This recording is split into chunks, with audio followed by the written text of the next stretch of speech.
Ce dimanche-là, j'ai compris qu'un déjeuner en famille pouvait détruire une vie en quelques secondes. Je m'appelle Théodora Valmont, j'ai 61 ans, et ce que je vais vous raconter aujourd'hui, c'est le moment où j'ai vu ma fille baisser la tête pour la dernière fois. C'était un dimanche d'automne, le genre de journée où le soleil traverse les fenêtres et fait briller l'argenterie sur la table. J'avais préparé un déjeuner comme je les aimais, simple, élégant, familial. Ma fille Séraphine était là, avec son mari Martiel, sa belle famille aussi. 8 personnes autour de cette table en chêne massif que j'avais reçue de ma mère. Tout semblait normal, presque parfait. Mais parfois, la normalité cache une violence sourde. Et ce jour-là, cette violence a éclaté comme un orage. Je me souviens du bruit des couverts, des rires polis, de l'odeur du rôti. Et puis, soudain, j'ai entendu la voix de Martiel s'élever au-dessus des conversations. Je l'ai épousée par pitié. Plus personne ne voulait de cette truie grasse. Le silence s'est abattu comme une lame. J'ai levé les yeux. Séraphine avait figé, la fourchette suspendue au-dessus de son assiette. Son visage était devenu livide, pas rouge de colère, blanc comme la nappe. Et puis, la famille de Martiel a applaudi. Oui, ils ont applaudi. Sa mère a souri. Son père a hoché la tête. Ses frères ont ri. Comme si humilier une femme à table était un exploit. Comme si ma fille ne valait rien. Séraphine a baissé la tête. Et moi, j'ai senti quelque chose se briser en moi. Pas de la tristesse. Non, quelque chose de bien plus ancien, de bien plus froid. Je me suis levée lentement. J'ai posé ma serviette sur la table et j'ai souri. Parce que j'allais dire quelque chose qui allait détruire ce sourire sur leur visage, pour toujours. Mais avant de vous raconter ce que j'ai dit ce jour-là, il faut que vous compreniez comment on en est arrivé là. Parce que cette histoire ne commence pas à ce déjeuner. Elle commence bien avant, dans le silence, dans les petites humiliations, dans tout ce que Séraphine a accepté pendant des années. Parfois, on fait confiance à ceux qui ne la méritent pas. Et vous, avez-vous déjà été déçu par quelqu'un que vous aimiez? Racontez-moi votre histoire dans les commentaires, j'aimerais vous lire. Il y a des signes qu'on refuse de voir, parce qu'on aime, parce qu'on espère, parce qu'on croit que l'amour peut tout réparer. Séraphine est ma fille unique, mon trésor. La petite fille aux yeux noisettes qui dessinait des maisons avec des cheminées,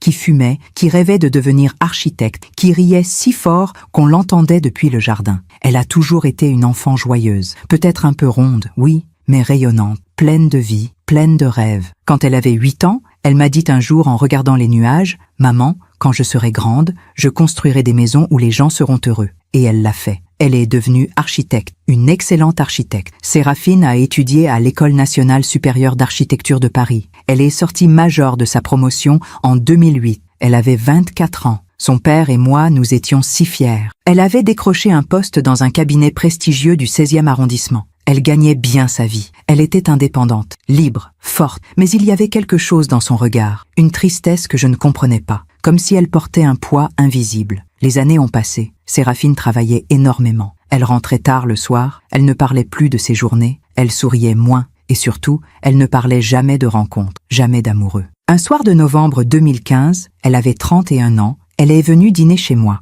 J'avais préparé son plat préféré. Un gratin dauphinois comme le faisait sa grand-mère. Elle a picoré dans son assiette. Elle n'avait pas faim. « Séraphine, tu vas bien ?» Elle a levé les yeux vers moi, et j'ai vu quelque chose que je n'avais jamais vu chez ma fille. De la honte. « Maman, tu crois que je vais rester seule toute ma vie ?» Mon cœur s'est serré. J'ai posé ma main sur la sienne. « Pourquoi tu dis ça, mon cœur ?» Elle a baissé les yeux. « Parce que personne ne me regarde. Les hommes, ils ne me voient pas. Ou alors, ils me voient, et ils détournent le regard. Je ne suis pas assez bien. Je suis trop grosse. » Ce mot qu'elle a prononcé avec tant de dégoût d'elle-même. J'ai senti mes larmes monter. « Séraphine, tu es magnifique, tu es intelligente, drôle, généreuse. L'homme qui te méritera sera l'homme le plus chanceux du monde. » Elle a souri tristement. « Tu es ma mère, tu es obligée de dire ça. » Non, je n'étais pas obligée, c'était la vérité. Mais ma fille ne se voyait plus. Elle ne voyait que ce que le monde lui renvoyait. Ce regard cruel, ces silences gênés, ces remarques déguisées en conseils. Et c'est dans cette fragilité,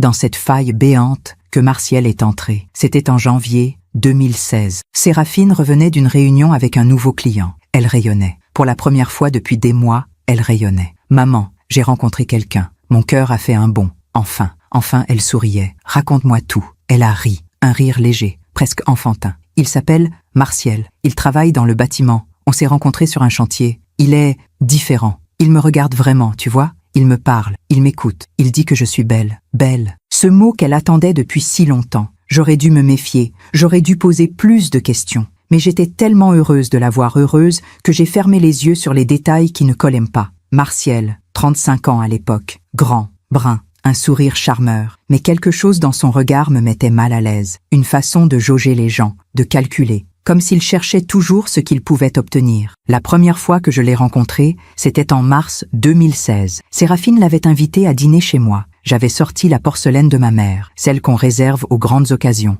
Une porcelaine blanche avec des filets dorés, héritée de 3 générations. Martiel est arrivé avec 20 minutes de retard, sans fleurs, sans même un mot d'excuse. Il s'est assis à table comme s'il était chez lui. « Alors, Théodora, c'est vous la fameuse belle-mère ?» Il avait dit ça en riant, mais ce rire ne montait pas jusqu'à ses yeux. Pendant le repas, il a parlé de lui, uniquement de lui, de son travail dans le bâtiment, de ses projets, de ses ambitions. Séraphine le regardait avec des yeux brillants. Elle buvait ses paroles. Moi, je l'observais, et je voyais comment il se servait 2 fois sans demander. Comment il interrompait Séraphine quand elle parlait, comment il avait posé sa main sur son épaule, non pas comme une caresse, mais comme une possession. À la fin du dîner, alors que Séraphine débarrassait la table, Martiel s'est penché vers moi. « Vous savez, Théodora, votre fille a de la chance. Pas beaucoup d'hommes accepteraient une femme comme elle. Mais moi, je vois au-delà des apparences. » Il avait dit ça comme un compliment, comme s'il me faisait une faveur. J'ai souri poliment, mais à l'intérieur, quelque chose s'est glacé. Au-delà des apparences? Oui.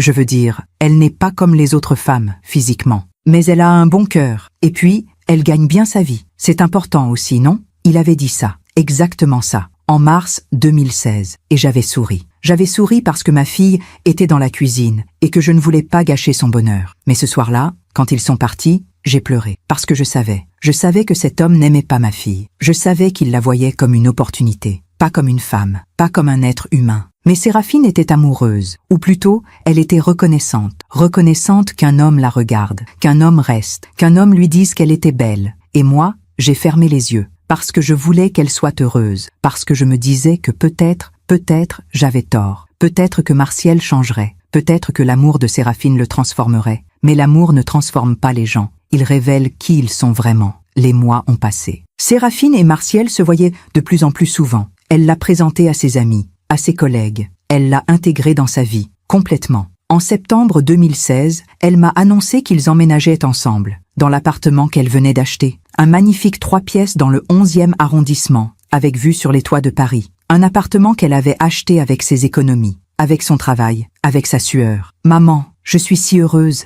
Martiel et moi, on va construire une vie ensemble. » Construire, ce mot. Ma fille avait toujours voulu construire. Des maisons, des vies, des bonheurs. Mais elle ne savait pas encore qu'elle construisait sur du sable, et que Martiel, lui, ne construisait rien. Il occupait, il prenait, il vidait. Pendant que je raconte tout cela, je me demande d'où vous m'écoutez. Écrivez le nom de votre ville en commentaire. On dit que l'amour rend aveugle, mais ce n'est pas vrai. L'amour ne rend pas aveugle. C'est la peur de perdre qui nous fait fermer les yeux. Septembre 2016. Séraphine avait 32 ans. Elle vivait désormais avec Martiel dans son appartement du 11e arrondissement. Cet appartement qu'elle avait acheté après des années d'économie. 120 mètres carrés avec parquet ancien, moulures au plafond et cette vue magnifique sur les toits de Paris qu'elle aimait tant regarder le matin, un café à la main. Au début, tout semblait bien se passer. Séraphine m'appelait souvent. Elle me racontait leurs soirées, leurs projets, leurs petites habitudes. Martiel aimait qu'elle cuisine. Il aimait s'installer devant la télévision pendant qu'elle préparait le dîner. Il aimait que l'appartement soit toujours impeccable. Maman,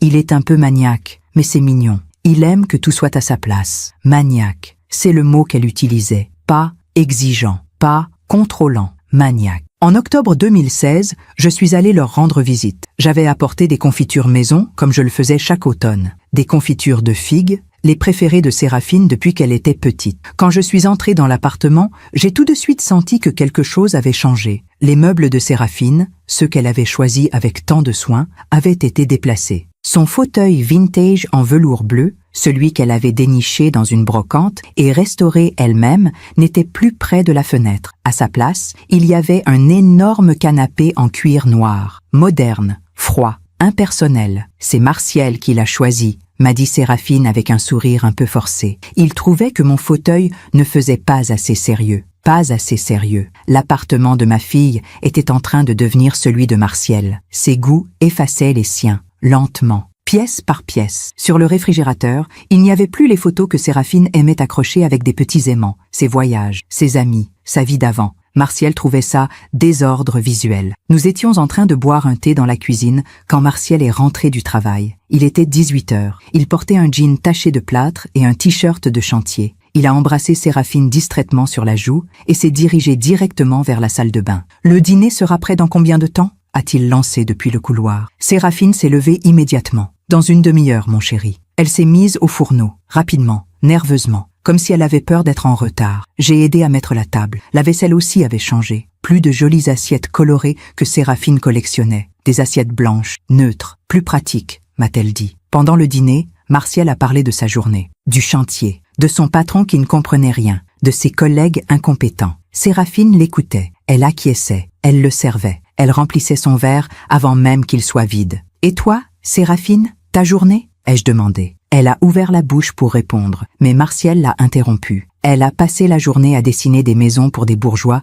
qui ne savent même pas ce qu'ils veulent. Il avait dit ça en riant. Mais ce n'était pas drôle, c'était méprisant. Séraphine a baissé les yeux. « J'aime mon travail », a-t-elle murmuré. « Oui, je sais, tu adores ton travail. En attendant, c'est grâce à ton travail qu'on peut vivre dans cet appartement, non ?» Il avait dit ça comme si c'était une évidence, comme si c'était normal, comme si Séraphine lui devait quelque chose. Je me suis mordu la lèvre, je ne voulais pas faire de scène, pas devant eux, mais j'ai senti la colère monter en moi. Après le dîner, Martial s'est installé devant la télévision. Séraphine a débarrassé seule. J'ai voulu l'aider, mais elle m'a arrêté. « Non, maman, laisse, j'ai l'habitude. » L'habitude. En seulement 2 mois de vie commune, elle avait pris l'habitude de tout faire, seule. Quand je suis partie ce soir-là, j'ai embrassé ma fille longuement. Je l'ai regardée dans les yeux. « Séraphine, tu es heureuse? Vraiment heureuse ?» Elle a souri, un sourire qui ne montait pas jusqu'à ses yeux. « Oui, maman, je suis heureuse. Martial est différent, mais il m'aime. C'est ça l'important, non ?» J'ai hoché la tête, mais en rentrant chez moi, j'ai pleuré, parce que je voyais ce qu'elle refusait de voir. Je voyais que Martial ne l'aimait pas. Il l'utilisait, il profitait d'elle, de son appartement, de son salaire, de sa gentillesse. Les mois suivants,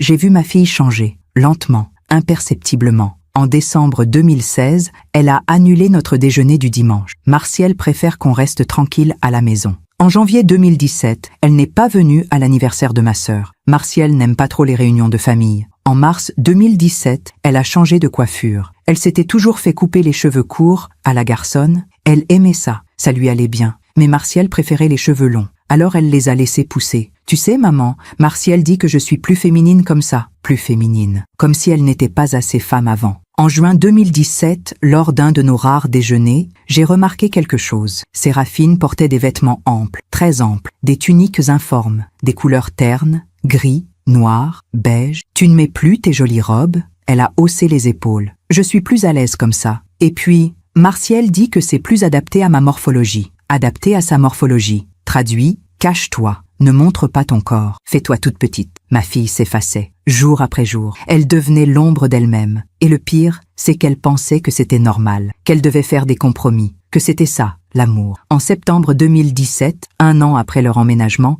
Martial a perdu son travail. Ou plutôt, il a été renvoyé. Séraphine me l'a annoncé au téléphone d'une voix tremblante. « Maman, Martial a eu des problèmes avec son patron. Des histoires de retard, d'absence. Mais ce n'est pas sa faute. Son patron était injuste avec lui. Injuste. C'est toujours la faute des autres avec les gens comme Martial. Et maintenant, il cherche du travail. En attendant, je peux nous faire vivre tous les deux. Mon salaire suffit. Son salaire suffit. Elle allait payer pour 2. Tout payer. Le loyer qu'elle n'avait pas puisque l'appartement était à elle. Les courses, les factures, les sorties, tout. Séraphine, tu ne trouves pas que... Maman, s'il te plaît, ne commence pas. Martial traverse une période difficile. Il a besoin de moi. Je ne vais pas l'abandonner maintenant. Abandonner. Comme si elle lui devait quelque chose. Comme si elle était responsable de lui. Les semaines ont passé, puis les mois. Martial ne cherchait pas vraiment de travail. Oh, il disait qu'il cherchait. Il envoyait quelques CV. Il allait à quelques entretiens. Mais il trouvait toujours une excuse. Le poste n'était pas assez bien payé. Les horaires ne lui convenaient pas. Le patron avait l'air désagréable. En réalité, Martial s'était installé confortablement dans la vie que Séraphine avait construite. Il se levait tard, il jouait aux jeux vidéo, il sortait avec ses amis pendant que Séraphine travaillait 12 heures par jour pour payer les factures. En décembre 2017, lors du réveillon de Noël que j'organisais chez moi, j'ai vu quelque chose qui m'a brisé le cœur. Nous étions tous réunis, ma sœur, mes neveux, quelques amis proches. Séraphine et Martial étaient arrivés en retard. Séraphine avait apporté un magnifique gâteau. Un bûche de Noël qu'elle avait passé la matinée à préparer, chocolat et praliné, une merveille. Quand elle l'a posée sur la table, tout le monde l'a complimenté. Martial a ri. Oui, elle est douée pour ça. C'est bien, au moins elle sert à quelque chose. Il avait dit ça, devant tout le monde, avec ce sourire moqueur, ce sourire qui disait « Je plaisante, mais pas vraiment ». Séraphine a souri. Mais j'ai vu ses yeux briller, de larmes retenues. Personne n'a dit rien, parce que c'est comme ça. On laisse passer. On se dit que ce n'est pas si grave, que ce sont des petites piques sans importance. Mais les petites piques finissent par vous saigner à mort. En février 2018, Séraphine a eu une promotion. Chef de projet dans son cabinet. Une augmentation de salaire conséquente. Une reconnaissance de son talent, de son travail acharné. Elle m'a appelée, heureuse. « Maman, ils m'ont promue. Je vais diriger toute une équipe. » J'étais tellement fière d'elle. Et Martial, il est content? Silence au bout du fil. Il dit que c'est bien, mais il se sent un peu mal, parce que lui, il ne trouve toujours rien. Il dit que ça le rabaisse, que je gagne plus que lui, que ça le rabaisse. Ma fille se sentait coupable de réussir. Séraphine, ton succès ne rabaisse personne. Tu as travaillé dur pour ça. Je sais, maman, mais je ne veux pas qu'il se sente inférieur. Alors j'ai décidé de ne pas fêter ma promotion, pour ne pas le blesser. Ne pas fêter sa promotion, pour ne pas blesser l'ego d'un homme qui vivait à ses crochets depuis 6 mois. C'est à ce moment-là que j'ai compris. J'ai compris que Martial était en train de détruire ma fille, pas physiquement, mais mentalement. Il l'érodait, comme l'eau érode la pierre, goutte après goutte, remarque après remarque, humiliation après humiliation. Et Séraphine, ma fille magnifique, intelligente, généreuse, se laissait détruire, parce qu'elle avait peur, peur d'être seule, peur de ne jamais retrouver quelqu'un d'autre, peur de confirmer ce que le monde lui avait toujours fait croire, qu'elle ne valait pas la peine d'être aimée. En avril 2018, Martial a enfin trouvé un travail. Séraphine était aux anges.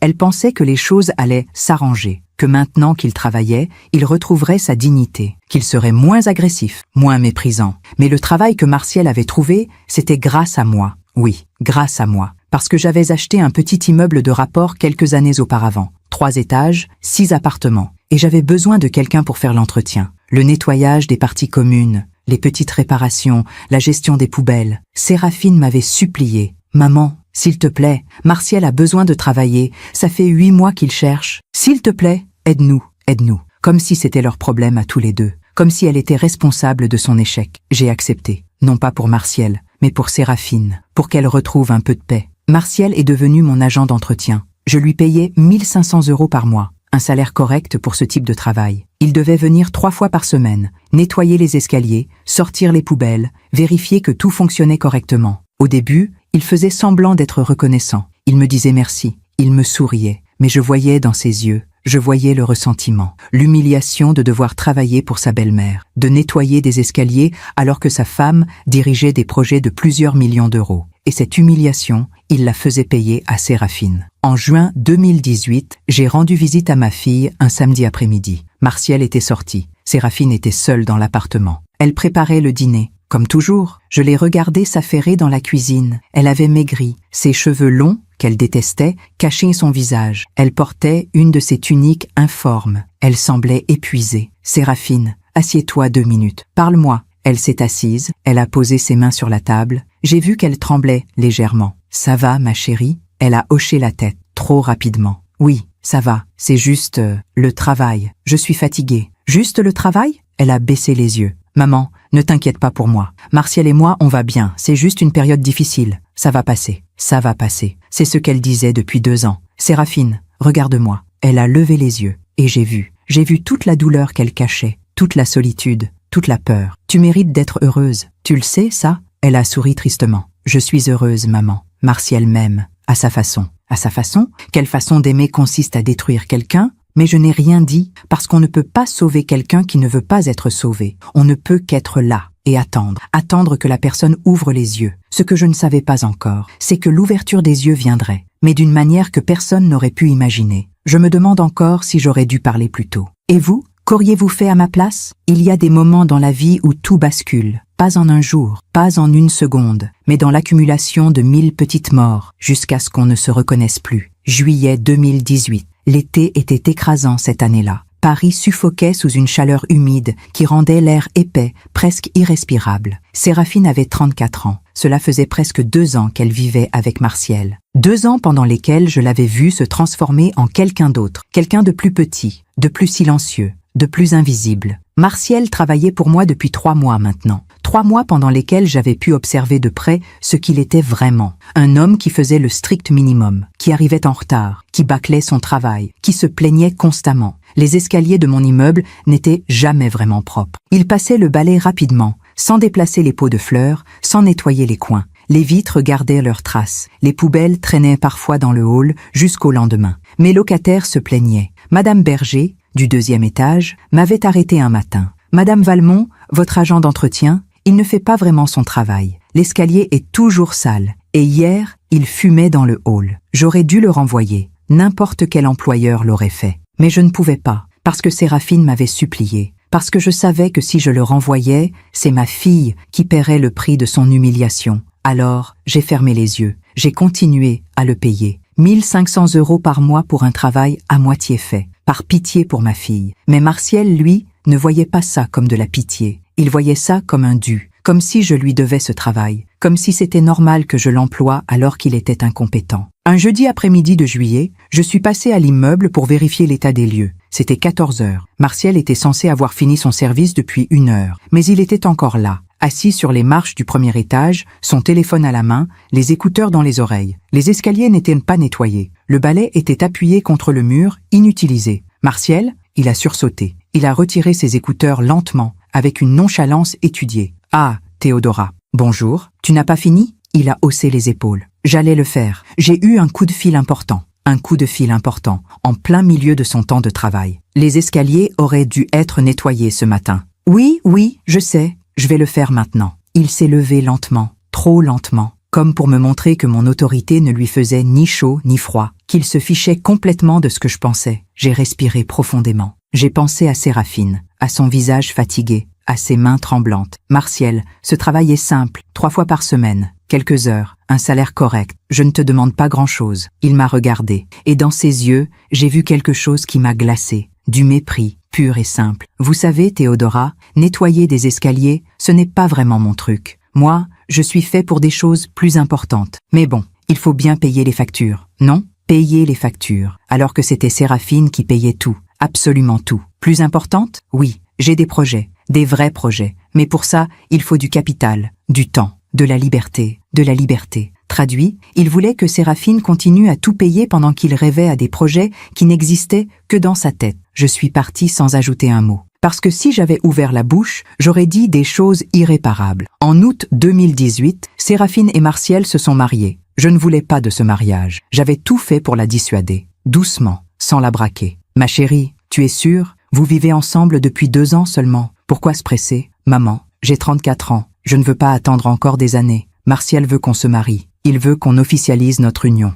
Martial veut. Toujours ce que Martial veut. Et toi, qu'est-ce que tu veux? Elle m'a regardé, et j'ai vu dans ses yeux cette peur terrible de le perdre. Je veux être sa femme. Je veux qu'il sache que je l'aime, que je suis là pour lui. Être là pour lui. Ma fille voyait ce mariage comme une preuve d'amour. Martial, lui, le voyait comme un contrat, comme une sécurité financière. Le mariage a eu lieu le 25 août 2018. Une petite cérémonie à la mairie du 11e arrondissement. Pas de grande fête, pas de robe blanche. Séraphine portait une robe beige, simple, presque triste. Martial portait un costume gris qu'il avait emprunté à un ami. La famille de Martial était présente, ses parents, ses 2 frères, sa sœur, des gens que je rencontrais pour la première fois, des gens qui me regardaient avec une curiosité déplaisante, comme si j'étais un spécimen intéressant. La mère de Martial, une femme sèche aux lèvres pincées, s'est approchée de moi après la cérémonie. « Vous devez être fière, Madame Valmont. Votre fille a trouvé un bon mari. Un bon mari. » J'ai souri poliment. Je suis surtout heureuse qu'elle soit heureuse. Oh, elle a de la chance. Martial aurait pu choisir n'importe qui, mais il a un grand cœur. Il voit au-delà des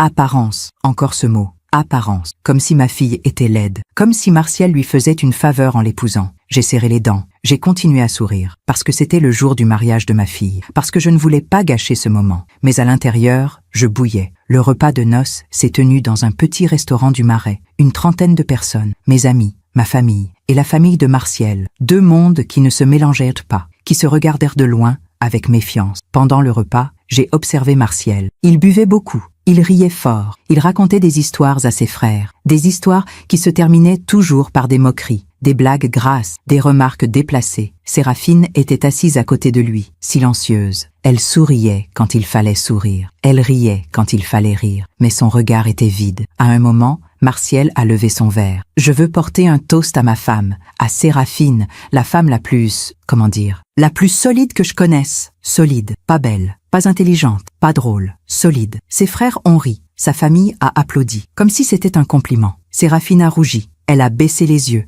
et j'ai vu ses mains se crisper sur sa serviette. J'aurais voulu me lever, j'aurais voulu crier, j'aurais voulu prendre ma fille par la main et l'emmener loin, très loin. Mais je suis restée assise, parce qu'on ne fait pas de scène le jour d'un mariage, parce que j'espérais encore que je me trompais, que peut-être, Martial changerait une fois marié, mais les gens ne changent pas, ils se révèlent. Septembre 2018. Séraphine est rentrée de son voyage de noces. Ils étaient partis une semaine en Corse. Un voyage payé, évidemment, par Séraphine. Quand elle est revenue, elle avait l'air encore plus fatiguée qu'avant de partir. Elle avait des cernes sous les yeux. Sa peau était terne. Elle avait pris du poids. Comment c'était la Corse? C'était bien. La mer était belle. Martial a beaucoup aimé.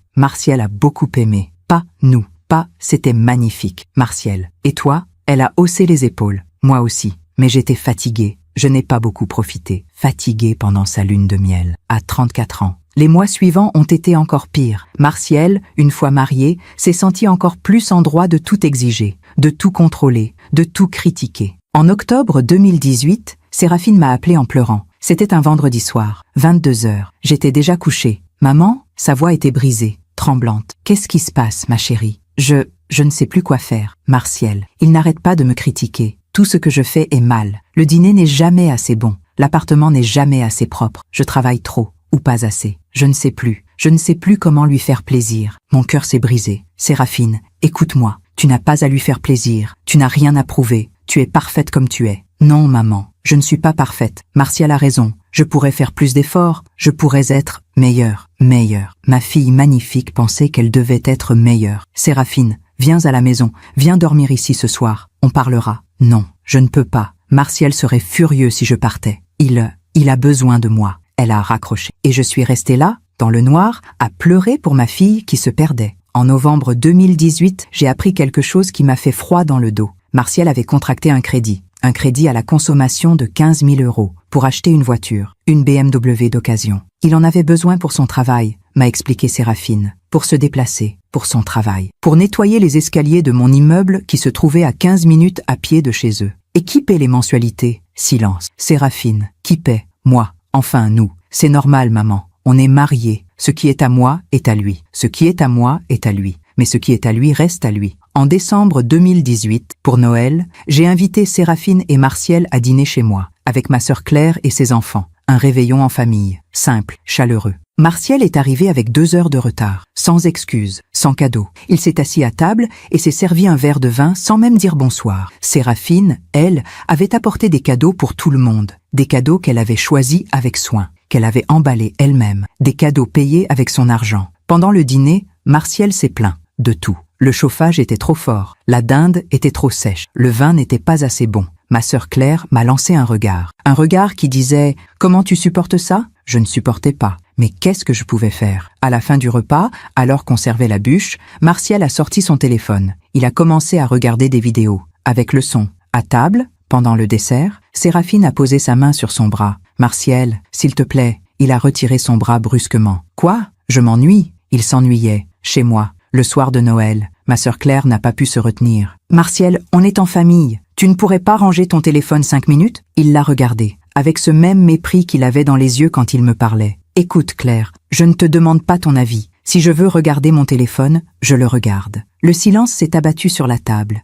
Mes neveux se sont regardés, mal à l'aise. Séraphine était devenue toute pâle. « Martial, on va y aller, » a-t-elle murmuré. « Pourquoi? On vient d'arriver. S'il te plaît. » Ils sont partis 10 minutes plus tard. Séraphine m'a embrassé rapidement, les larmes aux yeux. « Pardon, maman, pardon. » Ma fille s'excusait pour le comportement de son mari. Quand ils sont partis, Claire s'est tournée vers moi. « Théodora, tu ne peux pas laisser faire ça. Cet homme est un monstre. Il est en train de détruire Séraphine. Tu le vois, non ?» Je le voyais. Bien sûr que je le voyais. Mais que pouvais-je faire? On ne peut pas sauver quelqu'un qui refuse d'être sauvé. Janvier 2019. La nouvelle année a commencé dans le silence. Séraphine ne m'appelait presque plus. Elle ne venait plus me voir. Quand je lui téléphonais, elle répondait brièvement. Tout allait bien. Elle était occupée. Elle me rappellerait. Mais elle ne rappelait jamais. En février 2019, j'ai décidé de passer chez elle sans prévenir. Un samedi après-midi. J'avais apporté des fleurs, des tulipes jaunes, ses préférées. Quand elle a ouvert la porte, j'ai eu un choc. Séraphine avait encore maigri. Son visage était creusé. Ses cheveux,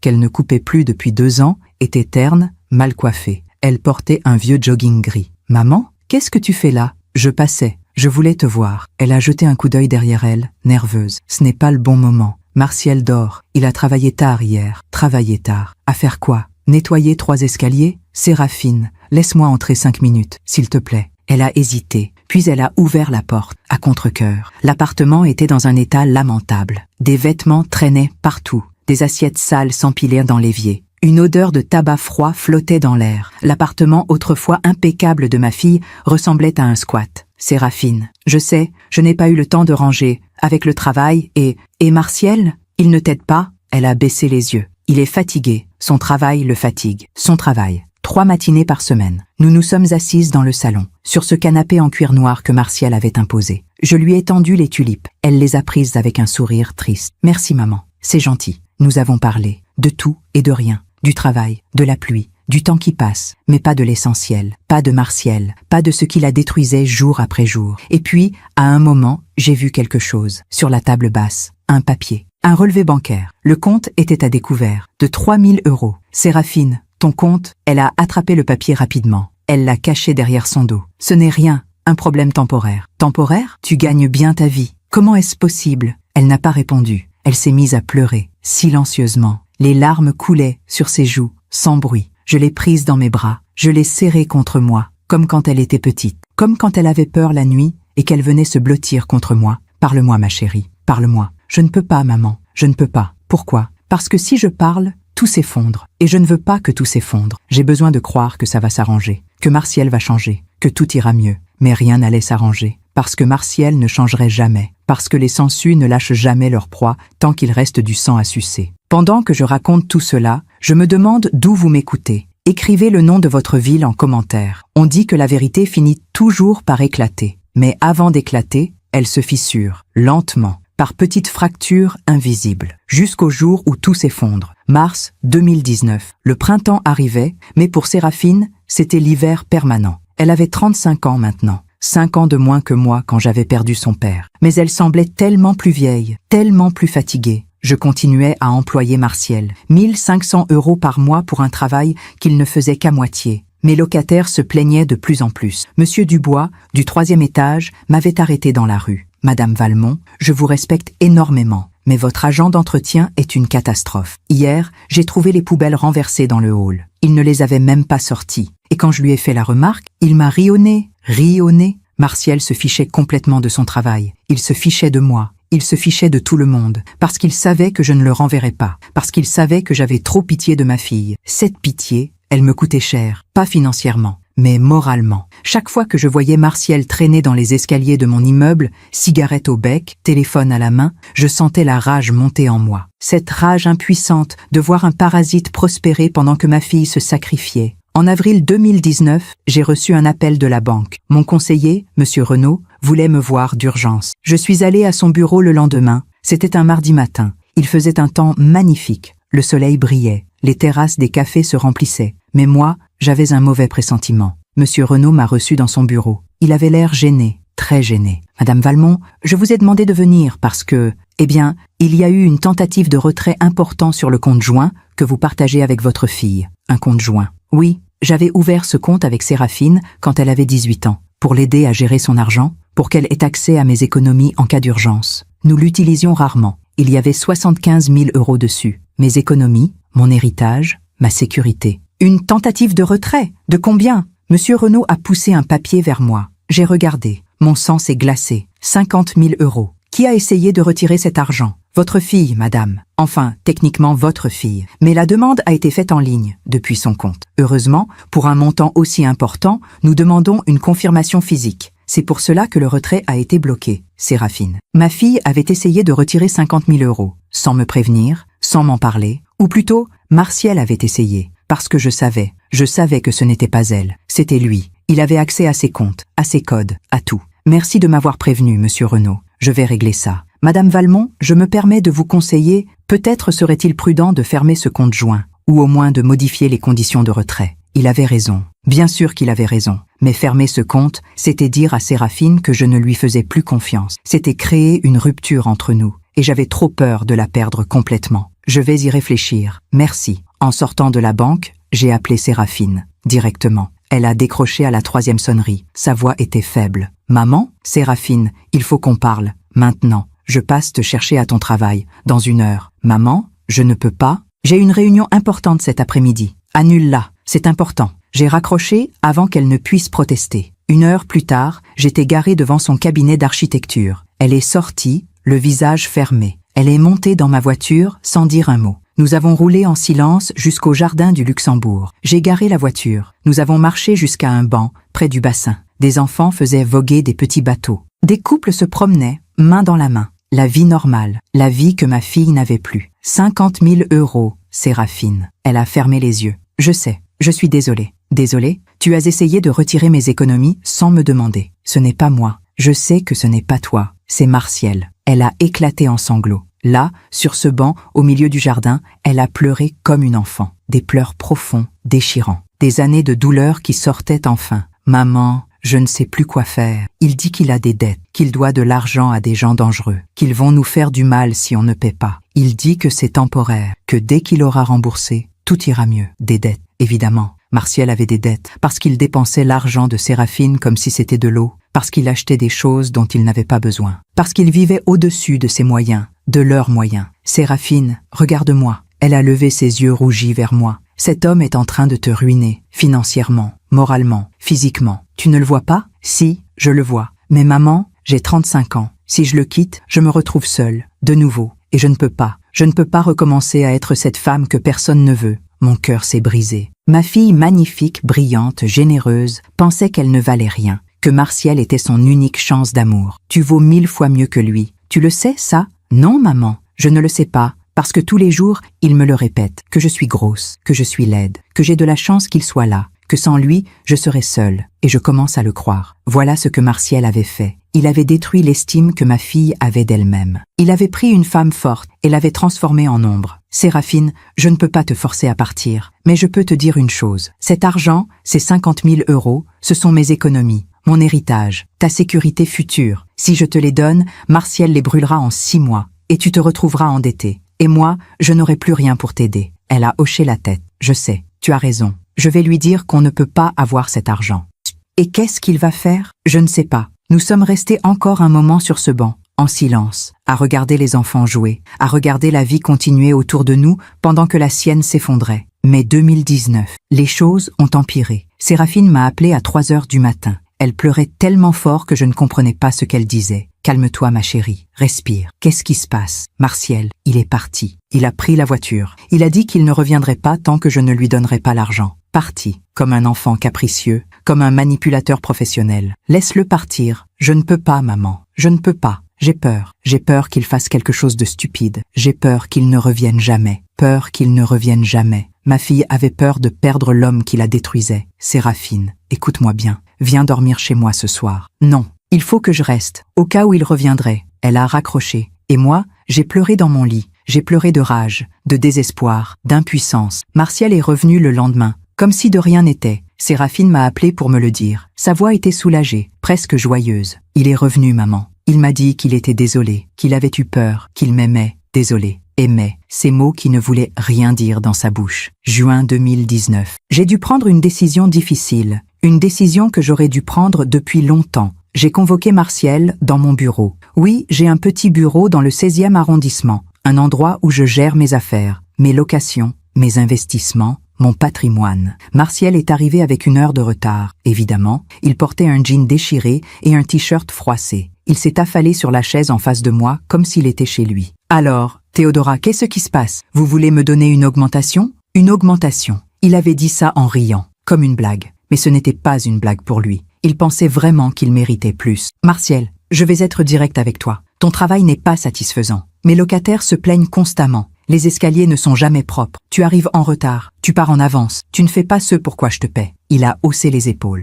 Écoute, Théodora, nettoyer des escaliers, ce n'est pas ma vocation. Je le fais parce que j'ai besoin d'argent. Mais franchement, ce n'est pas un travail pour moi. Alors pourquoi tu continues? Parce que je n'ai pas le choix. Pas pour le moment. Mais j'ai des projets. des vrais projets. Dès que j'aurai assez d'argent, je monterai ma propre entreprise. Sa propre entreprise. Avec quel argent? Celui de Séraphine, évidemment. Martial, je vais te dire quelque chose. Et je veux que tu m'écoutes bien. Séraphine est ma fille unique. Et je vois ce que tu lui fais. Je vois comment tu la traites, comment tu la méprises, comment tu la vides de sa substance. Il m'a regardé. Et pour la première fois, j'ai vu une lueur d'inquiétude dans ses yeux. Pas de la culpabilité. Non. De l'inquiétude, comme s'il avait peur que je révèle la vérité à Séraphine. Je ne sais pas de quoi vous parlez. J'aime Séraphine. Tu ne l'aimes pas, tu l'utilises. C'est faux. Vraiment? Dis-moi, Martial, combien de fois as-tu payé le loyer depuis que vous vivez ensemble? Silence. Combien de fois as-tu payé les courses, les factures? Combien de fois as-tu contribué financièrement à votre vie commune? Silence. Jamais. Tu n'as jamais rien payé, parce que l'appartement appartient à Séraphine, parce que c'est elle qui paie tout. Toi, tu te contentes de vivre sur son dos, comme un parasite. Il s'est levé brusquement. Son visage était rouge de colère. Vous n'avez pas le droit de me parler comme ça. Je suis son mari. Justement, tu es son mari. Et en tant que mari, tu devrais la respecter, la protéger, la soutenir. Mais toi, tu fais le contraire. Tu la détruis. Elle vous a raconté des mensonges. Elle ne m'a rien raconté. Elle te protège, comme elle l'a toujours fait. Mais moi, je vois tout. Il m'a regardé avec une haine pure, une haine qui ne se cachait plus. Vous savez quoi, Théodora? Vous êtes jalouse. Jalouse parce que votre fille m'aime plus qu'elle ne vous aime. Jalouse parce qu'elle a choisi de construire sa vie avec moi, pas avec vous. J'ai souri, calmement. Martial, tu peux penser ce que tu veux, mais sache une chose, je te surveille. Et si tu touches à un seul cheveu de ma fille, si tu lui fais le moindre mal physique, je te fais enfermer. Vous me menacez? Non, je te préviens. Il y a une différence. Il est parti en claquant la porte, et je suis resté là, dans mon bureau, à trembler. Pas de peur, de colère. Juillet 2019, l'été est arrivé. Avec lui, les vacances. Séraphine et Martial sont partis en Espagne. 2 semaines à Barcelone, payées, encore une fois, par Séraphine. Quand ils sont revenus, début août, j'ai remarqué quelque chose. Séraphine avait un bleu sur le bras, un gros bleu violet, juste au-dessus du coude. Qu'est-ce qui t'est arrivé? Elle a tiré sur sa manche pour le cacher. Rien, je me suis cogné.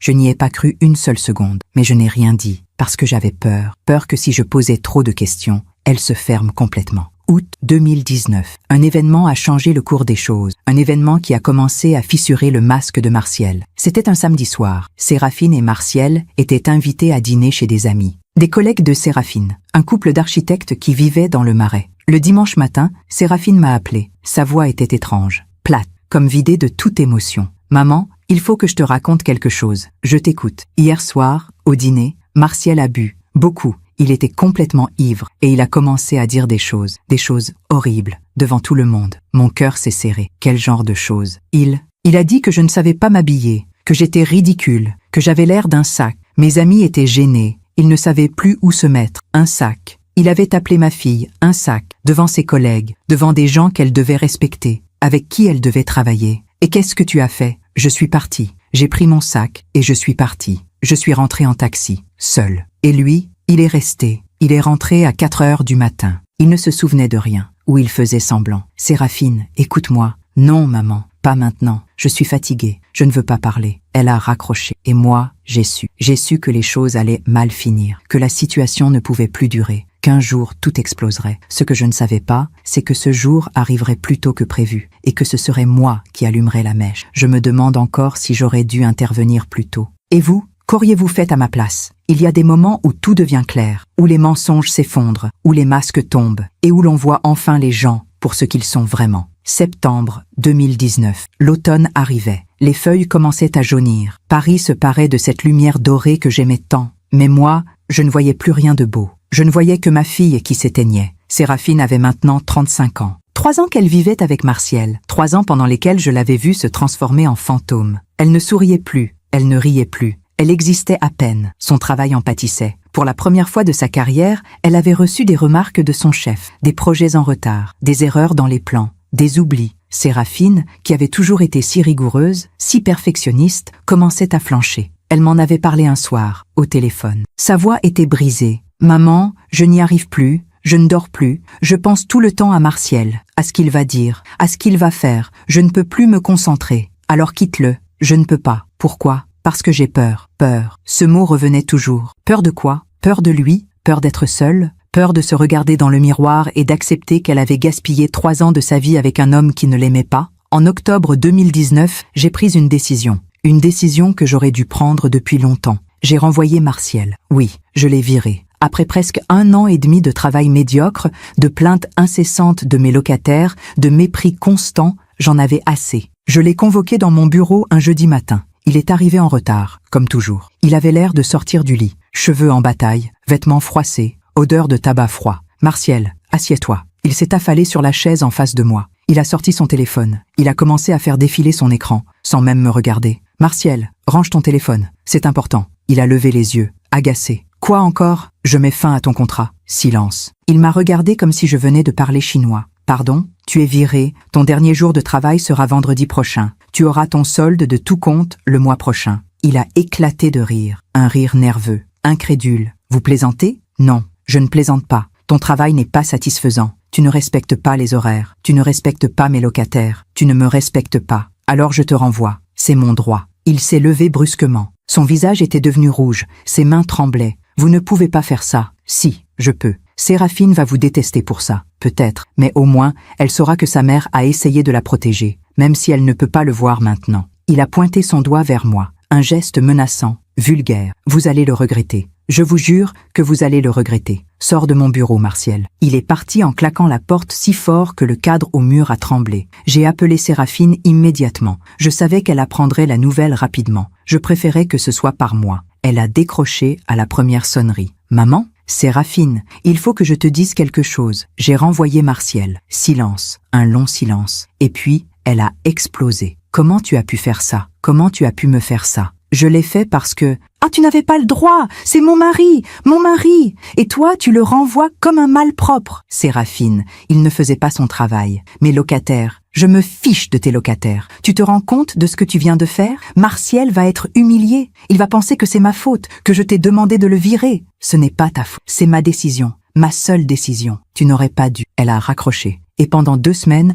elle ne m'a plus parlé. 2 semaines de silence. 2 semaines pendant lesquelles j'ai vécu dans l'angoisse, dans la peur d'avoir perdu ma fille, définitivement. Novembre 2019. Martial était au chômage. Il touchait des allocations. Pas grand-chose. 800 € par mois. Évidemment, c'était Séraphine qui continuait à tout payer. Un dimanche après-midi, elle est venue chez moi, sans prévenir. Elle a sonné à ma porte. Quand j'ai ouvert, j'ai eu un choc. Séraphine avait les yeux gonflés, le visage bouffi. Elle portait un pull trop grand qui cachait son corps. Ses cheveux étaient attachés en un chignon serré. Elle ressemblait à une femme de 50 ans, pas à une femme de 35 ans. « Séraphine, ne dis rien, maman, s'il te plaît. Laisse-moi juste entrer. » Nous nous sommes assises dans mon salon, sur ce canapé où elle s'asseyait enfant pour regarder des dessins animés. Sur ce canapé où elle faisait ses devoirs. Sur ce canapé où elle riait. Elle n'a rien dit pendant de longues minutes. Elle regardait fixement le tapis. Ses mains tremblaient. « Maman, j'ai besoin d'aide. » Ces mots que j'attendais depuis si longtemps. Je t'écoute. Depuis que tu as renvoyé Martial, c'est l'enfer. Il est à la maison toute la journée. Il ne cherche pas de travail. Il joue aux jeux vidéo. Il dort. Il mange. Et il me crie dessus. Pour tout. Pour rien. Séraphine. Hier, il m'a dit que j'étais une ratée. Que mon travail ne servait à rien. Que je dessinais des maisons pour des gens qui avaient trop d'argent pendant que lui, il crevait de faim. Crevait de faim. Alors qu'il mangeait 3 fois par jour grâce à l'argent de ma fille. Et ce matin, il m'a dit quelque chose que je n'arrive pas à oublier. Elle s'est mise à pleurer, des sanglots profonds, incontrôlables. Il m'a dit qu'il m'avait épousée par pitié, que personne d'autre n'aurait voulu de moi, que j'avais de la chance qu'il soit là, par pitié. Ces mots que j'avais entendus dans sa bouche lors de notre premier dîner, ces mots qu'il répétait encore et encore pour briser ma fille. Je l'ai prise dans mes bras. Je l'ai serrée fort, comme si je pouvais la protéger, comme si je pouvais effacer toute cette douleur. « Séraphine, écoute-moi bien, cet homme ne te mérite pas, il ne t'a jamais mérité. Tu es brillante, tu es belle, tu es généreuse. Et lui, il n'est qu'un lâche qui profite de ta gentillesse. Mais maman, s'il a raison, si vraiment personne d'autre ne veut de moi, il a tort, complètement tort, et tu le sais au fond de toi. Elle est restée chez moi ce soir-là. Elle a dormi dans sa chambre d'enfant. Cette chambre que j'avais gardée intacte, avec ses livres, ses dessins, ses souvenirs d'une époque où elle était heureuse. Le lendemain matin, elle est repartie, chez elle, chez Martial. Et mon cœur s'est serré, parce que je savais qu'elle n'était pas prête, qu'elle allait retourner dans cette cage. Encore. Décembre 2019. Les fêtes de fin d'année approchaient. J'avais prévu un réveillon de Noël chez moi. Comme chaque année, j'avais invité ma sœur Claire, mes neveux, quelques amis proches, et bien sûr, Séraphine et Martial. Le 24 décembre, en fin d'après-midi, Séraphine m'a appelé. « Maman, on ne viendra pas ce soir. » Pourquoi ? Martial ne se sent pas bien. Martial ne se sent pas bien. Traduit, Martial ne veut pas venir, parce qu'il sait que je le déteste, parce qu'il sait que ma famille le déteste. Séraphine, c'est Noël. S'il te plaît, viens au moins toi. Je ne peux pas le laisser seul. Il est adulte. Il peut rester seul une soirée. Maman, je ne viendrai pas. Je suis désolée. Elle a raccroché. Ce soir-là, j'ai fêté Noël sans ma fille. Pour la première fois depuis qu'elle était née. Et j'ai pleuré. J'ai pleuré devant tout le monde, devant ma sœur qui me serrait la main, devant mes neveux qui ne savaient pas quoi dire, devant mes amis qui détournaient le regard. Martial avait réussi. Il avait isolé Séraphine complètement. Il l'avait coupée de sa famille, de ses amis, de tout ce qui pouvait la soutenir. Janvier 2020, la nouvelle année a commencé. Mais pour moi, c'était la même souffrance, la même angoisse. En février 2020, quelque chose s'est passé. Quelque chose qui a changé la donne. Ma sœur Claire organisait un déjeuner pour son anniversaire. Elle fêtait ses 60 ans. Un grand déjeuner dans un restaurant du 7e arrondissement. Elle avait invité toute la famille, y compris Séraphine et Martial. Je ne pensais pas qu'ils viendraient. Mais à ma grande surprise, ils sont venus. Séraphine portait une robe grise, informe. Elle avait encore maigri. Ses yeux étaient cernés. Elle souriait, mais c'était un sourire mécanique, vide. Martial, lui, était habillé de manière décontractée. Jean. Basket, pull à capuche, comme s'il allait à un pique-nique, pas à un anniversaire. Nous étions une vingtaine de personnes autour de cette grande table. La famille de Claire, mes neveux, leurs enfants, des amis proches. Le repas a commencé normalement. Entrée, plat, conversation polie. Martial buvait, verre après verre, vin rouge, vin blanc, champagne. Il mélangeait tout. Vers 15 heures, alors qu'on servait le dessert, Martial était complètement ivre. Il parlait fort. Il riait grassement. Il faisait des blagues déplacées. Ma sœur Claire, toujours diplomate, essayait de changer de sujet, de détourner l'attention. Mais Martial ne se laissait pas faire. À un moment, mon neveu Thomas, qui est médecin, a parlé de son travail. Il racontait une anecdote sur un patient difficile. Martial l'a interrompu. « Ah les médecins, toujours en train de se plaindre. Vous gagnez combien déjà ? 4 000 ? 5 000 euros par mois ? Et vous osez vous plaindre ?» Thomas a souri poliment. « Je ne me plains pas. Je racontais juste une anecdote. Ouais. En tout cas, moi, si je gagnais autant, je ne me plaindrais jamais. Mais bon, c'est vrai que moi, je ne suis qu'un petit employé, un homme à tout faire, un larbin. » Un silence gêné s'est installé. Séraphine a posé sa main sur le bras de Martial. « Martial, s'il te plaît. » Il a retiré son bras brusquement. « Quoi ? Tu as honte de moi ? C'est ça ? Tu as honte de ton mari ? Non, ce n'est pas ça. Tu veux juste que je me taise, que je sois sage, que je sois le gentil petit mari qui ne dit rien. C'est ça ? » Les gens autour de la table se sont regardés, mal à l'aise. Ma sœur Claire a essayé d'intervenir. « Martial, peut-être qu'on devrait quoi ? Changer de sujet ? Faire comme si tout allait bien ? Faire comme si je n'étais pas là ?» Il s'est levé. Il a attrapé son verre de vin, il l'a vidé d'un trait, et puis il a regardé Séraphine. Et c'est là qu'il l'a dit, ces mots que je n'oublierai jamais. « Vous savez quoi ? Je vais vous dire la vérité, la vraie vérité. Je l'ai épousée par pitié.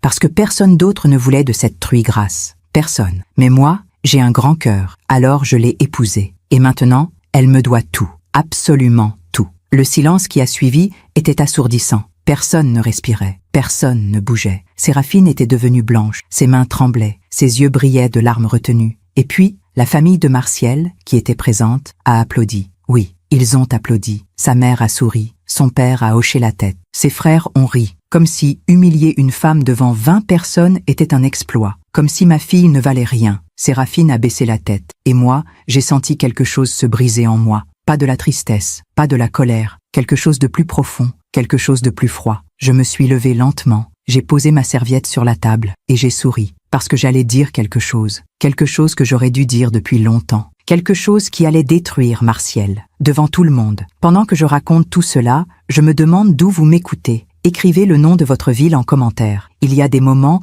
où le silence devient plus violent que les cris, où un sourire devient plus dangereux qu'une gifle, où la vérité, enfin prononcée, détruit tout sur son passage. Je me suis levée lentement, très lentement. Tous les regards se sont tournés vers moi. Le silence était total. On n'entendait plus que le bruit de la circulation dehors, le tintement d'un verre qu'on reposait, le souffle court de Séraphine qui essayait de ne pas pleurer. J'ai posé mes mains sur la table, j'ai regardé Martial, droit dans les yeux, et j'ai souri. Un sourire calme, froid, le sourire de quelqu'un qui s'apprête à dire une vérité qu'on a gardée trop longtemps. Martial, tu viens de dire que tu as épousé ma fille par pitié. Il m'a regardé, surpris que je prenne la parole. Surpris que je ne me mette pas à crier, que je ne fasse pas de scène. Oui, et alors, c'est la vérité. La vérité. J'ai hoché la tête, j'ai continué à sourire. Puisqu'on parle de vérité, je pense qu'il est temps que tout le monde ici connaisse toute la vérité. Pas seulement la tienne, la vraie. Il a froncé les sourcils, il a senti le danger, mais il était trop ivre, trop sûr de lui, trop stupide pour se taire. De quoi tu parles? Je parle du fait que tu dis avoir épousé Séraphine par pitié. Mais la réalité, c'est que c'est moi qui ai pitié de toi depuis le début. Un murmure a parcouru la table. Les gens se sont penchés en avant, intéressés. Tu racontes n'importe quoi. Vraiment? Alors laisse-moi te rafraîchir la mémoire. Quand tu as rencontré ma fille, en janvier 2016, tu travaillais sur un chantier. Un petit chantier. Tu étais ouvrier. Un ouvrier parmi tant d'autres. Je me suis tournée vers l'Assemblée. Martial aime se présenter comme un professionnel du bâtiment, comme quelqu'un qui a de l'expérience, de l'expertise. Mais la vérité, c'est qu'il a été renvoyé de ce chantier en septembre 2017, pour absence répétée, pour retard constant, pour incompétence. Le visage de Martial est devenu rouge, très rouge. C'est faux, ton patron était un homme juste qui en avait assez de tes excuses. Ensuite, tu as cherché du travail, pendant des mois. 8 mois exactement. Mais personne ne voulait de toi, parce que tu n'as aucune qualification, aucune compétence réelle. Sa mère s'est levée. Madame, vous n'avez pas le droit. J'ai tous les droits, parce que c'est moi qui ai embauché votre fils, en avril 2018,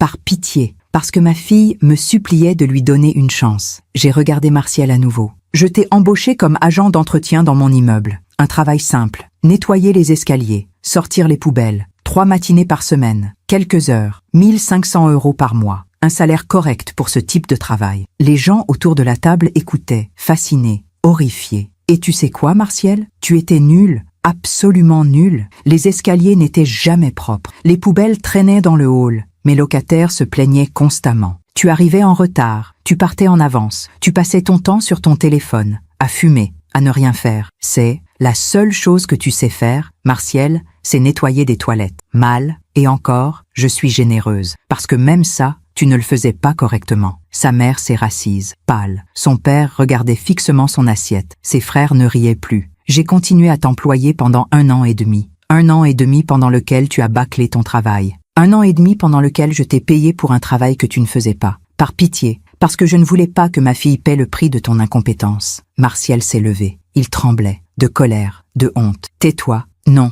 je ne me tairai pas. Pas cette fois. En octobre 2019, je t'ai renvoyé, parce que j'en avais assez. Assez de te payer pour rien. Assez de tes excuses. Assez de ton mépris. Et depuis, tu es au chômage. Tu touches 800 € par mois d'allocation. Le strict minimum. Je me suis tournée vers l'Assemblée. Pendant ces 3 années, depuis que Martial vit avec ma fille, savez-vous combien de fois il a payé le loyer? Silence. Jamais. Parce que l'appartement appartient à Séraphine. Elle l'a acheté avec ses économies, avant de le rencontrer. Savez-vous combien de fois il a payé les courses, les factures, les sorties? Silence. Jamais. Ma fille paie tout. Absolument tout. Elle gagne 3500 € par mois. Elle est chef de projet dans un cabinet d'architecture prestigieux. Elle a du talent, du succès, de l'ambition. Et lui, il vit sur son dos, comme un parasite. La mère de Martial s'est levée à nouveau. Elle tremblait. Comment osez-vous parler de mon fils comme ça? J'ose parce que c'est la vérité. Votre fils a dit que personne ne voulait de ma fille. Mais la réalité, c'est que ma fille est celle qui paie ses cigarettes, ses sorties, sa voiture. Oui, sa voiture. Une BMW d'occasion qu'il a achetée avec un crédit de 15 000 €. Un crédit que ma fille rembourse. Chaque mois, 400 €. Pendant 4 ans, j'ai regardé Martial. Tu dis que tu l'as épousée par pitié. Mais c'est elle qui devrait avoir pitié de toi. Parce que sans elle, tu n'es rien. Tu n'as rien. Tu ne sais rien faire. Martial a levé son poing, comme s'il allait me frapper. Mon neveu Thomas s'est levé immédiatement. Il s'est placé entre Martial et moi. Ne t'avise même pas de la toucher. Martial a baissé son poing, mais son visage était déformé par la rage. Vous êtes tous contre moi. Tous. Depuis le début. Non, Martial. On n'est pas contre toi. On est pour Séraphine. Notre Séraphine qui mérite tellement mieux qu'un homme qui la rabaisse, qui l'humilie, qui la détruit jour après jour. Je me suis tournée vers ma fille. Elle pleurait silencieusement. Les larmes coulaient sur ses joues. Mais elle me regardait. Pour la première fois depuis longtemps, elle me regardait vraiment. Séraphine, mon cœur, écoute-moi bien. Cet homme t'a dit que personne ne voulait de toi. Mais c'est faux, complètement faux. Tu es magnifique, tu es brillante, tu es généreuse, et tu mérites un homme qui te respecte, qui t'aime vraiment, qui te soutient, pas un homme qui te vole ta lumière. Séraphine s'est levée, lentement. Elle a regardé Martial, et dans ses yeux, j'ai vu quelque chose qui n'était plus là depuis longtemps, de la colère, de la lucidité, de la force. Elle a pris son sac. Elle a retiré son alliance. Cette alliance en or blanc qu'elle portait depuis août 2018, elle l'a posée sur la table, devant Martiel, et elle a dit, d'une voix claire, ferme, une voix que je ne lui connaissais plus, « Je veux divorcer ». Le silence qui a suivi était absolu. Personne n'osait respirer. Martiel l'a regardé, incrédule. « Quoi? Tu m'as entendu? Je veux divorcer. J'aurais dû le faire il y a longtemps. Mais j'avais peur. Peur d'être seule. Peur de confirmer ce que tu me disais, que personne ne voudrait de moi. Mais aujourd'hui, j'ai compris quelque chose. Être seule, c'est mieux qu'être avec quelqu'un qui me détruit. » Elle s'est tournée vers moi. « Maman, je peux venir chez toi ce soir ?» J'ai senti les larmes monter. Des larmes de soulagement, de fierté, de joie. « Oui, mon cœur, tu peux venir chez moi. Pour ce soir, pour toujours, pour aussi longtemps que tu en as besoin. » Séraphine est sortie du restaurant,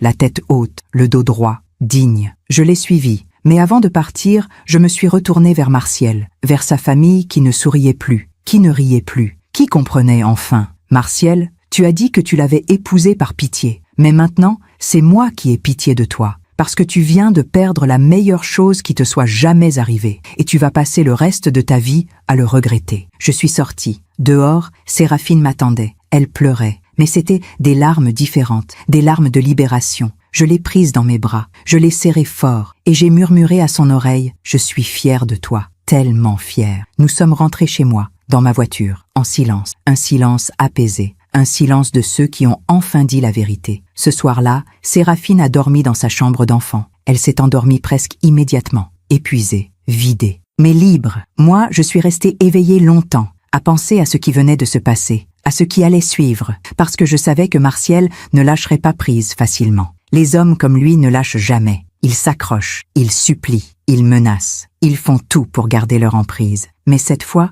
j'étais là, et je ne laisserai plus jamais personne faire du mal à ma fille. Les jours suivants ont été étranges. Séraphine restait chez moi. Elle allait travailler le matin, elle rentrait le soir. Nous dînions ensemble, nous parlions. Peu, mais nous parlions. Elle ne mentionnait jamais Martiel. Elle ne pleurait plus. Elle semblait ailleurs, comme en convalescence, comme quelqu'un qui se remet d'une longue maladie. Une semaine après le déjeuner, Martiel a commencé à appeler. 10 fois par jour, 20 fois. Séraphine ne répondait jamais. Elle regardait son téléphone vibrer, et elle le laissait vibrer. Puis sont arrivés les messages. Des dizaines de messages. D'abord des excuses. « Séraphine, je suis désolée. J'ai dit des choses horribles. J'étais ivre. Je ne pensais pas ce que j'ai dit. S'il te plaît, réponds-moi. » Puis des supplications. « Je t'aime. Tu me manques. Sans toi, je ne suis rien. S'il te plaît, reviens. On peut tout recommencer. Je changerai. Je te le promets. » Puis des menaces. « Si tu ne reviens pas, je vais tout détruire. L'appartement, tes affaires, tout. Tu vas le regretter. » Séraphine m'a montré les messages. Elle était calme, étrangement calme. « Tu as peur ?» lui ai-je demandé. « Non, plus maintenant. Tu veux que j'appelle la police ? Pas encore. Mais garde les messages, au cas où. » Nous avons tout gardé. Chaque message, chaque appel manqué, chaque trace de son harcèlement. En mars 2020, Séraphine a engagé un avocat, Maître Dubois, une femme de 50 ans, spécialisée dans les divorces difficiles. Une femme qui avait vu passer des centaines de cas comme celui de Séraphine. Le divorce a été lancé. Pour faute, Séraphine a demandé la liquidation du régime matrimonial, la séparation des biens, et surtout, l'expulsion de Martiel de son appartement. Parce que oui, Martiel vivait toujours dans l'appartement de Séraphine. Il refusait de partir. Il disait que c'était son droit, qu'il était chez lui. L'avocat a ri quand Séraphine lui a raconté ça. Il n'a aucun droit. L'appartement est à vous. Vous l'avez acheté avant votre mariage. Il n'a jamais contribué financièrement. Il doit partir. Mais faire partir Martiel n'allait pas être simple, parce qu'il s'accrochait, désespérément. En avril 2020, le juge a rendu une ordonnance de non-conciliation. Martiel avait 2 mois pour quitter l'appartement. 2 mois pour trouver un logement, 2 mois pour disparaître de la vie de Séraphine. Quand il a reçu l'ordonnance, Martiel est devenu fou. Il a appelé Séraphine 50 fois en une journée. Il a envoyé des messages de plus en plus violents. « Tu vas me détruire ? C'est ça ? Après tout ce que j'ai fait pour toi ? » Tout ce qu'il avait fait pour elle. C'était presque drôle, si ce n'était pas si triste. Un soir de mai 2020, alors que Séraphine et moi dînions tranquillement, on a sonné à ma porte, violemment, plusieurs coups, insistant. Je suis allée ouvrir. C'était Martiel. Il était dans un état lamentable. Cheveux sales, barbe de plusieurs jours, vêtements froissés. Il empestait l'alcool. « Où est Séraphine ? Elle ne veut pas te voir. Je veux lui parler. » « Non !» Il a essayé de pousser la porte. J'ai résisté. Mon neveu Thomas, qui habitait à 2 rues de chez moi, arrivait justement. Il avait vu Martial devant ma porte. Il s'est approché. Martial, pars, maintenant. Toi, mêle-toi de tes affaires. C'est mes affaires. Séraphine est ma cousine. Et tu n'es plus le bienvenu ici. Martial nous a regardés, nous a craché au visage, littéralement. Et il est parti, en titubant, en criant des insultes. Thomas a appelé la police. On a porté plainte pour harcèlement, pour menace, pour intrusion. Tout a été enregistré, documenté. Le divorce a été prononcé en juillet 2020, 5 mois après le déjeuner. 5 mois pendant lesquels Séraphine avait tenu bon. 5 mois pendant lesquels elle avait retrouvé sa force. Martial a dû quitter l'appartement. Il est parti en laissant tout en vrac. Des ordures, des bouteilles vides, des mégots, comme un dernier acte de malveillance. Séraphine est retournée chez elle, dans son appartement. Elle a tout nettoyé, tout repeint. Elle a changé la serrure. Elle a acheté de nouveaux meubles. Elle a effacé toute trace de lui. Et elle a recommencé à vivre. Je me demande encore si j'ai fait le bon choix. Et vous, qu'auriez-vous fait à ma place? On dit que la liberté a un prix. Mais parfois, c'est l'absence de liberté qui coûte le plus cher. Et quand on retrouve enfin sa dignité, on comprend ce qu'on a perdu pendant toutes ces années. Août 2020. Séraphine était officiellement divorcée. Elle avait 36 ans. 3 ans de sa vie perdue avec un homme qui ne l'aimait pas. 3 ans de sacrifice, d'humiliation, de souffrance. Mais elle était libre. Les premières semaines après le divorce ont été étranges. Séraphine semblait flotter. Comme si elle ne réalisait pas encore ce qui s'était passé. Comme si elle attendait que Martial revienne, qu'il frappe à sa porte, qu'il exige quelque chose. Mais Martial ne revenait pas. Il avait disparu de sa vie, complètement. « Tu as eu de ses nouvelles ?» lui ai-je demandé un soir, alors que nous dînions chez elle. « Non, plus rien depuis le divorce. Son avocat m'a dit qu'il avait quitté Paris. » « Quitté Paris? Pour aller où? Je ne sais pas. Et franchement, je m'en fiche. » Elle avait dit ça calmement, sans colère, sans amertume, juste avec une indifférence totale. C'était nouveau, cette indifférence. Pendant 3 ans, Martial avait occupé tout l'espace dans sa vie, dans ses pensées, dans ses peurs. Et maintenant, il n'était plus rien. Un fantôme, un mauvais souvenir. Septembre 2020. Séraphine a pris 2 semaines de vacances, seule. Elle est partie en Bretagne, dans une petite maison qu'elle avait louée face à la mer. Quand elle est revenue, elle était différente. Son visage avait retrouvé des couleurs, ses yeux brillaient. Elle avait coupé ses cheveux, courts, comme elle les portait avant Martial, comme elle les aimait. « Maman, regarde !» Elle m'a montré une photo sur son téléphone. Une photo d'elle sur une plage, les cheveux dans le vent. Un sourire, un vrai sourire. « Tu es magnifique, je me sens bien. Pour la première fois depuis longtemps, je me sens bien. » Elle a recommencé à voir ses amis, ceux qu'elle avait délaissés pendant ces 3 années, ceux qui avaient essayé de lui parler,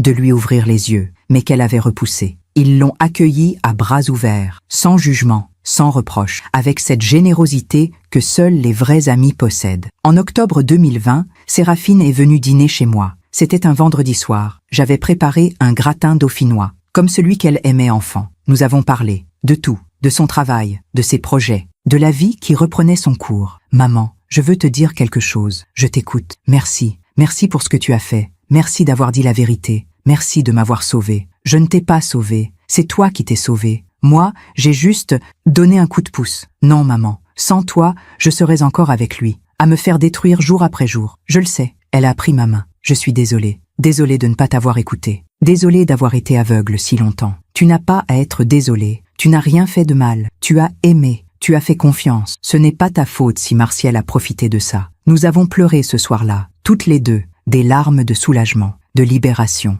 de guérison. Novembre 2020. La vie continuait. Séraphine travaillait sur un nouveau projet, un grand projet, la construction d'un complexe résidentiel écologique dans le 15e arrondissement. Un projet de plusieurs millions d'euros, un projet qui allait faire parler d'elle. Elle rayonnait. Elle était redevenue cette femme brillante, passionnée, créative que j'avais toujours connue. Un jour, elle m'a appelé en pleine journée. Sa voix était excitée. « Maman, tu ne vas pas le croire. »« Quoi ?» On m'a proposé un poste d'associé dans le cabinet. « Associé ?» J'ai crié de joie, littéralement. « Séraphine, c'est merveilleux. Je suis tellement fière de toi. Je sais. Moi aussi, je suis fière. Fière de moi. Pour la première fois depuis longtemps, je suis fière de ce que j'ai accompli. » Décembre 2020. Les fêtes de fin d'année approchaient. Séraphine a organisé un dîner chez elle. Pour la première fois depuis des années, elle recevait. Elle avait invité ma sœur Claire, mes neveux, quelques amis, moi, évidemment. Son appartement était magnifique. Elle l'avait complètement redécoré. Des couleurs chaudes, des meubles qu'elle avait choisis elle-même, des photos au mur, ses voyages, ses amis, sa vie. Plus rien de Martial, plus rien de ces 3 années sombres. Tout avait été effacé, remplacé, renouvelé.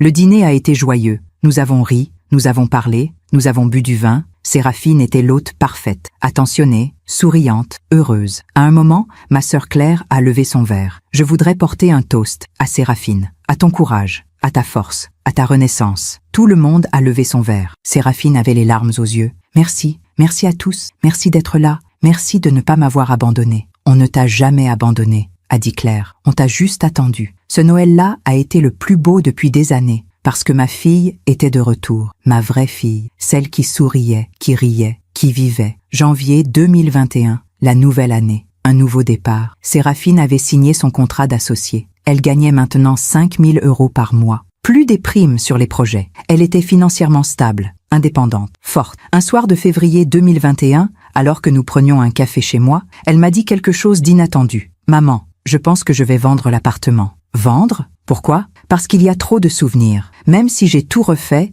je sais qu'il a vécu là. Je sais que pendant 3 ans, j'ai souffert entre ces murs. Je veux recommencer, complètement, dans un nouvel endroit. Un endroit qui n'appartient qu'à moi. J'ai compris. Parfois, pour tourner vraiment la page, il faut changer de chapitre, complètement. En mars 2021, Séraphine a mis son appartement en vente. Il s'est vendu en 2 semaines, pour un excellent prix, 350 000 €. Elle a remboursé le crédit de la voiture de Martial qu'elle payait encore. Il restait 8 000 €. Elle les a payés d'un coup, pour être libre, complètement. Avec l'argent restant, elle a acheté un nouvel appartement, plus petit, mais lumineux, avec une terrasse, dans le 10e arrondissement, un quartier jeune, vibrant, vivant. Elle a emménagé en avril 2021. J'ai aidé, ma sœur aussi, mes neveux, ses amis. Nous avons porté des cartons, monté des meubles, ri, plaisanté. C'était beau, c'était simple. C'était la vie. Mais 2021, Séraphine avait 37 ans. Cela faisait 1 an qu'elle était divorcée. 1 an qu'elle avait repris sa vie en main.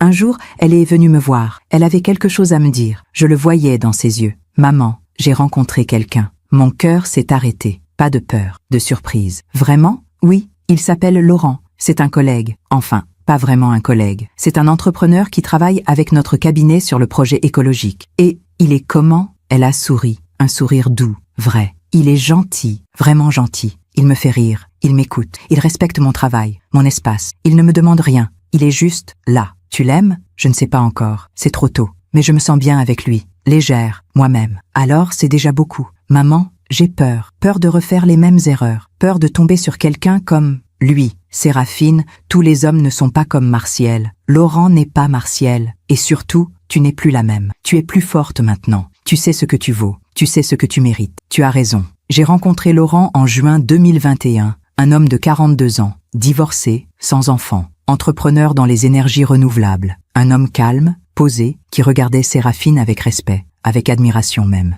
Il était totalement différent de Martial, dans sa façon de parler, de se tenir, de traiter ma fille. Quand Séraphine allait chercher quelque chose dans la cuisine, il ne sortait pas son téléphone. Il me parlait, il me posait des questions, il s'intéressait. Quand Séraphine parlait de son travail, il l'écoutait, vraiment. Il posait des questions pertinentes. Il la félicitait. Il était fier d'elle. À la fin de la soirée, alors qu'il partait, Laurent m'a dit « Madame Valmont, Séraphine m'a parlé de vous, de tout ce que vous avez fait pour elle. Je voulais vous dire que vous avez une fille exceptionnelle et que je ferai tout pour être à la hauteur. » J'ai souri, j'ai hoché la tête. Et pour la première fois depuis longtemps, j'ai eu de l'espoir pour ma fille, pour son bonheur. Juillet 2021. Séraphine et Laurent étaient ensemble depuis 2 mois. Ils prenaient leur temps, pas de précipitation, pas de promesses irréalistes, juste 2 personnes qui apprenaient à se connaître, à s'apprécier, à se respecter. Un soir d'août 2021, Séraphine m'a appelé. Elle pleurait. Mon cœur s'est serré. Qu'est-ce qui se passe ? Maman, Laurent m'a dit qu'il m'aimait. Et c'est triste ? Elle a ri à travers ses larmes. Non, c'est heureux,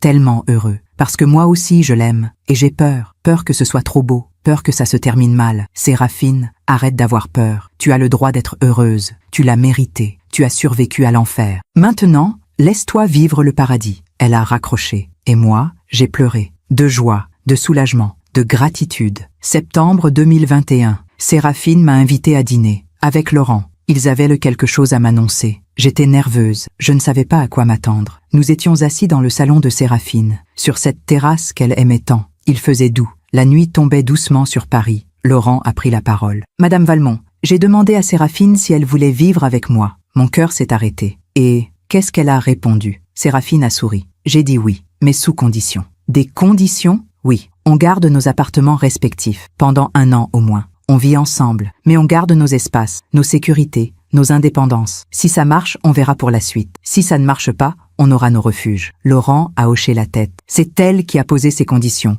et je les accepte, parce que je comprends. Je comprends qu'elle a besoin de temps, de sécurité, et je suis prêt à attendre. J'ai regardé ma fille, et j'ai vu quelque chose que je n'avais plus vu depuis des années. De la sérénité, de la confiance, de l'amour, vrai. Alors je suis heureuse pour vous, sincèrement. Octobre 2021. Séraphine a emménagé chez Laurent, tout en gardant son appartement, sa liberté, son espace. Les mois suivants ont été paisibles. Séraphine continuait à travailler, à réussir, à briller. Laurent la soutenait, sans l'étouffer, sans la contrôler, sans la diminuer. C'était beau à voir, cette relation saine, équilibrée, respectueuse. En décembre 2021, lors du réveillon de Noël que j'organisais chez moi, toute la famille était réunie. Séraphine, Laurent, ma sœur Claire, mes neveux, mes amis. Nous avons levé nos verres pour célébrer l'année écoulée, les épreuves surmontées, les bonheurs retrouvés. Claire a regardé Séraphine. Tu sais, ma chérie, je suis tellement fière de toi. Tu as transformé ta douleur en force, ton humiliation en dignité. C'est rare, c'est beau. Séraphine a souri. Merci, tante Claire. Mais vous savez quoi? Je ne regrette rien. Nous l'avons tous regardé, surpris. Tu ne regrettes rien?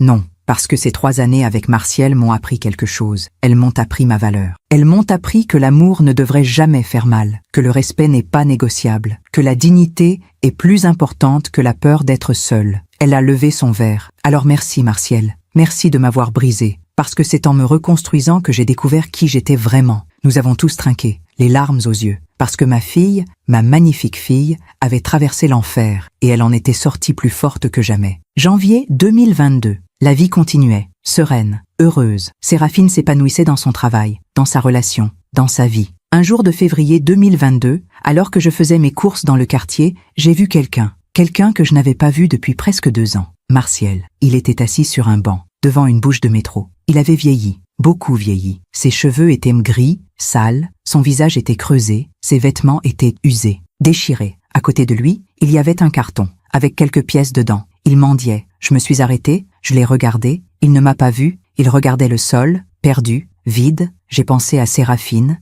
à ces 3 années où il l'avait humiliée, rabaissée, détruite. À ce jour où il avait dit devant tout le monde qu'il l'avait épousée par pitié. Et maintenant, il était là, sur un banc, sans rien, sans personne. La vie avait rendu son verdict. Je n'ai pas ressenti de joie, ni de colère, juste du vide. Ce que Martial était devenu ne me concernait plus. Il n'était plus rien pour nous. Je suis passé devant lui, sans m'arrêter, sans un mot, sans un regard, parce que certaines personnes ne méritent pas notre pitié. Elles ne méritent que notre indifférence. Pendant que je raconte tout cela, je me demande d'où vous m'écoutez. Écrivez le nom de votre ville en commentaire. On dit que le karma finit toujours par rattraper ceux qui font du mal. Mais le karma n'est pas une vengeance. C'est juste la vie qui rend à chacun ce qu'il a semé. Mars 2022. Cela faisait presque 2 ans que Séraphine était divorcée. 2 ans pendant lesquels elle avait reconstruit sa vie. Pierre après pierre, jour après jour. Elle avait 38 ans maintenant. Elle était associée dans son cabinet. Elle vivait avec Laurent.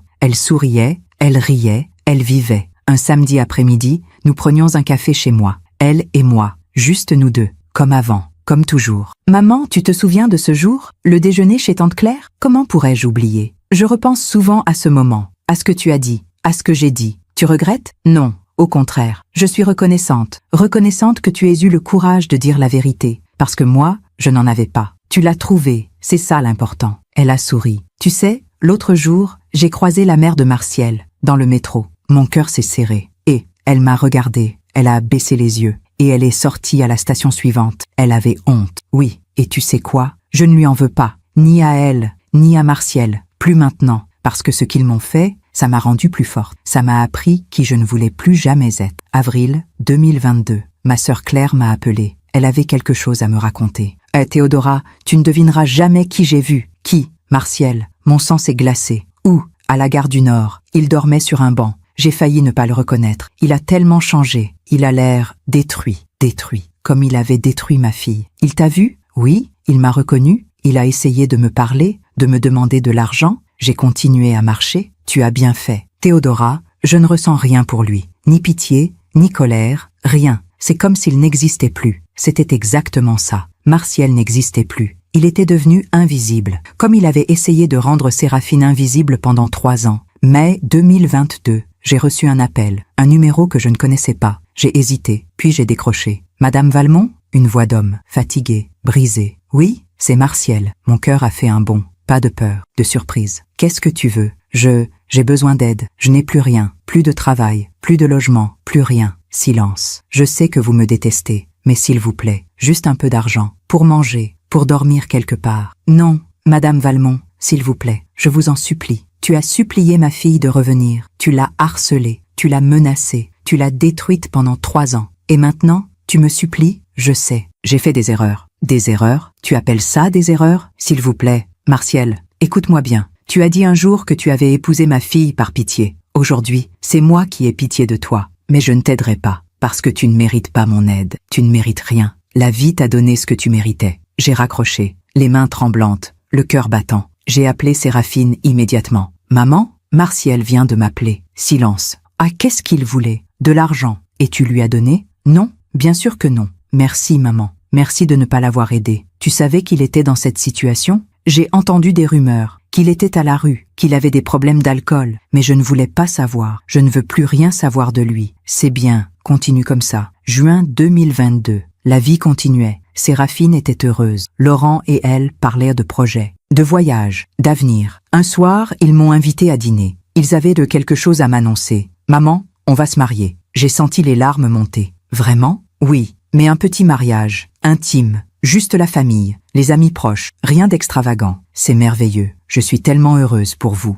Laurent a pris la parole. Madame Valmont, je voulais vous dire quelque chose. Séraphine m'a raconté tout ce qu'elle a vécu, tout ce que vous avez fait pour elle. Je veux que vous sachiez que je ferai tout pour la rendre heureuse, pour la respecter, pour l'aimer comme elle le mérite. Je le sais, Laurent, je le vois. Le mariage a eu lieu en septembre 2022. Une petite cérémonie à la mairie, puis un déjeuner dans un restaurant avec vue sur la Seine. 30 personnes, de l'amour, de la joie, de la simplicité. Séraphine était radieuse. Elle portait une robe crème, simple, élégante. Ses cheveux courts étaient coiffés avec des fleurs blanches. Elle souriait, un sourire qui venait du cœur. Quand elle m'a vue, elle s'est approchée. « Maman, merci, merci pour tout. Je n'ai rien fait. C'est toi qui as tout fait. Non, tu m'as sauvée. Et aujourd'hui, grâce à toi, je suis heureuse, vraiment heureuse. » Nous avons pleuré, toutes les deux, des larmes de bonheur. Octobre 2022. Un matin, en lisant le journal, j'ai vu un entrefilet, un petit article, presque rien. Un homme retrouvé mort dans un squat du 19e arrondissement. Overdose présumée. Identité, Martial R, 43 ans. J'ai relu 3 fois. Mon cœur ne battait plus. Martial était mort. J'ai appelé Séraphine. Je ne savais pas si je devais lui dire, mais elle avait le droit de savoir. Séraphine, il faut que je te dise quelque chose. Quoi?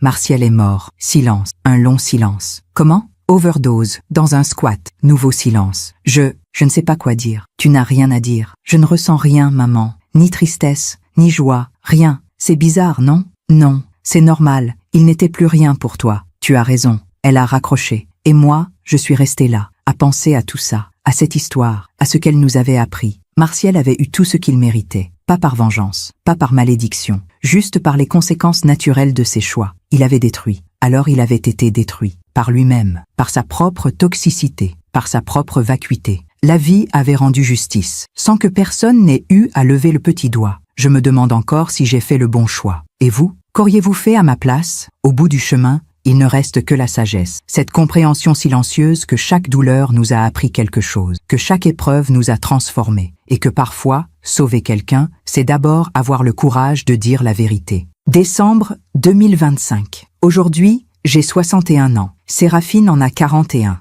3 ans se sont écoulés depuis la mort de Martial. 3 années de paix, de reconstruction, de bonheur. Ma fille vit toujours avec Laurent. Ils sont heureux, vraiment heureux. Ils ont acheté une maison ensemble, dans les Yvelines, avec un jardin, un atelier pour Séraphine où elle dessine ses projets, un potager que Laurent cultive le week-end. Elle est toujours associée dans son cabinet. Elle a même ouvert sa propre agence cette année, une petite structure, 5 personnes, des projets qui lui ressemblent, écologiques, humains, beaux. Elle rayonne, elle rit, elle vit. Ce matin, elle est venue prendre le café chez moi, comme nous le faisons chaque dimanche. C'est devenu notre rituel, notre moment à nous. Nous étions assises dans mon salon, la même pièce où elle venait enfant, où elle a pleuré tant de fois pendant ces 3 années sombres, où elle est revenue à la vie. Maman, Tu te souviens de ce jour, au restaurant? Chaque détail. Parfois, je me demande ce qui se serait passé si tu n'avais pas parlé, si tu étais restée silencieuse. Tu serais peut-être encore avec lui, ou morte à l'intérieur. Je pense que j'aurais fini par partir, un jour, mais ça aurait pris des années de plus perdues. Elle a pris ma main. Tu m'as donné le courage de me voir, de me respecter, de comprendre que je méritais mieux. Oh, tu l'as toujours mérité. Tu l'as juste oublié pendant un temps. Tu sais ce que je fais maintenant? Quand je vois une femme qui se fait rabaisser par son conjoint, je lui parle, je lui raconte mon histoire, pas pour la juger, juste pour qu'elle sache qu'elle n'est pas seule, qu'il y a une sortie. Mon cœur s'est gonflé de fierté. Tu as transformé ta douleur en force. C'est le plus beau cadeau que tu puisses faire au monde. Nous avons bu notre café en silence, un silence paisible. Complice. Maman, je ne t'ai jamais vraiment dit merci. Tu me l'as dit 100 fois, mais je veux que tu comprennes. Vraiment, sans toi, je ne serais pas là aujourd'hui. Je ne serais pas heureuse. Je ne serais pas moi. Ma chérie, tu as fait le plus dur. Tu as choisi de partir. Tu as choisi de te reconstruire. Tu as choisi la vie. Cet après-midi, j'ai repensé à toute cette histoire, à ces 5 années, de 2016 à 2022. Ces 5 années qui ont failli détruire ma fille. Je repense à Martial, à ce qu'il est devenu, à comment il est mort, seul, détruit, dans un squat. Je ne ressens pas de joie, ni de tristesse, juste une forme de compréhension. La vie lui a rendu ce qu'il avait donné, la solitude, le mépris, le vide. Il avait dit qu'il avait épousé Séraphine par pitié, mais au final, c'est lui qui était à plaindre, parce qu'il n'avait jamais compris ce qu'était l'amour, le vrai, celui qui élève, qui respecte, qui nourrit. Et maintenant, je regarde ma fille, épanouie, libre, forte, et je sais que nous avons gagné. Pas contre Martial, contre la peur, contre le silence, contre cette idée toxique qu'on doit accepter l'inacceptable pour ne pas être seul. Si mon histoire peut servir à quelqu'un, c'est celle-ci. Ne restez jamais avec quelqu'un qui vous rabaisse. Jamais. Parce qu'être seul, c'est mieux qu'être avec quelqu'un qui vous détruit. Et si vous êtes mère, sœur, amie de quelqu'un qui souffre, parlez. Dites la vérité. Même si c'est difficile, même si ça fait mal, même si la personne vous en veut sur le moment. Parce qu'un jour, elle vous remerciera. Comme Séraphine me remercie aujourd'hui. La dignité n'est pas négociable. Le respect n'est pas optionnel. Et l'amour, le vrai, ne devrait jamais faire mal. Ce soir, en regardant les lumières de Paris depuis ma fenêtre, je me sens en paix avec mes choix, avec mes mots, avec cette vérité que j'ai osé dire. Séraphine m'a appelé avant de se coucher, comme elle le fait souvent. Bonne nuit maman, je t'aime. Bonne nuit mon cœur, je t'aime aussi. Et c'est tout ce qui compte, cet amour, cette lumière qui a survécu à l'obscurité. Si mon histoire aide ne serait-ce qu'une femme à ouvrir les yeux, alors tout cela aura eu un sens. Merci de m'avoir écouté jusqu'au bout. Si cette histoire a touché votre cœur, abonnez-vous et activez la cloche pour entendre d'autres femmes qui ont transformé la douleur en sagesse. Chaque jour, une femme, une leçon de vie. Partagez cette histoire avec quelqu'un que vous aimez. Parfois, une histoire change toute une journée. Que Dieu vous bénisse et à très bientôt.